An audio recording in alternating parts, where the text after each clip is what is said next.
তবে আমি আশা করি আমাদের সম্মানিত সভাপতিকে সাথে নিয়ে বাংলার মাটিতে অবশ্যই ইতিহাস করে তারপরে আপনাদের অধিকার প্রতিষ্ঠিত করে ঘরে ফিরবো ইনশাআল্লাহ। ইনশাআল্লাহ আমরা সোচ্চার হতে হবে, অন্যায়ের বিরুদ্ধে রুখে দাঁড়াতে হবে, আমাদের সংগঠনটাকে মনে প্রাণে ভালোবাসতে হবে, আমাদের সংগঠনটার প্রতি দৃষ্টি রাখতে হবে, সংগঠনটাকে শক্তিশালী করতে হলে জনজনের সদস্য বাড়াতে হবে।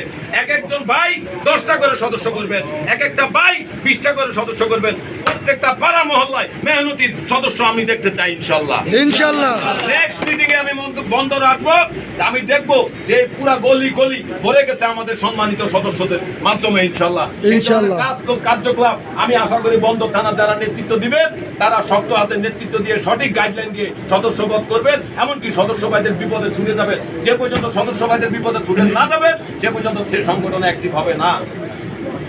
তাই আপনাদেরকে প্রতিশ্রুতি দিতে হবে, সেই প্রতিশ্রুতি রাজপথে আপনাদেরকে রক্ষা করতে হবে। আপনারা হচ্ছেন মূল শক্তি। আমরা যেমন কেন্দ্রীয় অফিস একটা শক্তি, বন্দর একটা শক্তি, চট্টগ্রাম একটা শক্তি, এরকম কয়েকটা পয়েন্ট বাংলার মাটিতে আছে। যদি সেটিকে আমরা শক্তিশালী করতে পারি, আমাদের সংগঠনকে লক্ষ্য নিতে আমাদের সময়ের ব্যাপার হবে মাত্র। তাই আমি আপনাদেরকে অনুরোধ করবো ভাই, আমরা এই যে আমাদের যে সদস্য ফরম, সেই ফরমটা আপনারা কালেক্ট করেন, করে সদস্যপদ গ্রহণ করেন। সদস্যপদ গ্রহণ করে আপনারা সদস্য কাগজে কলমে সদস্যপদ হন। মৌখিকভাবে অনেক সংগঠন আছে, অনেক গ্রুপ আছে, কিন্তু বাস্তবায়নে সংগঠন খুব কমে আছে। আমরা বাস্তবায়ন করার জন্য নামছি।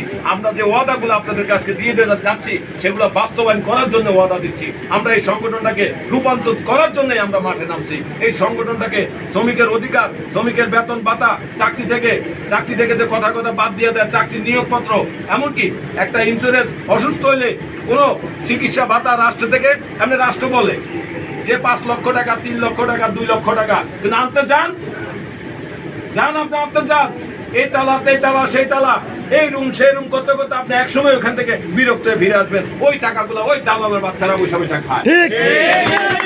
এই সুযোগ আমরা দিব না। আমরা সরকারের কাছে যাব, যদি সিস্টেমে সরকার টাকা দেয় দিলে দিব, নাহলে রাজপথে দাঁড়িয়ে আমরা অধিকার আদায় করে ইনশাআল্লাহ। তাই আমরা সার্বক্ষণ চেষ্টা করব যে ফান্ড আমাদের ড্রাইভার সাহেবরা পাওয়ার কথা, সেটাও আমরা প্রত্যেকটা বিপদগ্রস্ত ড্রাইভার সাহেবকে এনে দেওয়ার জন্য আমরা রাত দিন কাজ করে যাব ইনশাআল্লাহ। আর আমাদের এই যে ভাই, তার পাশে বন্দর দাঁড়িয়ে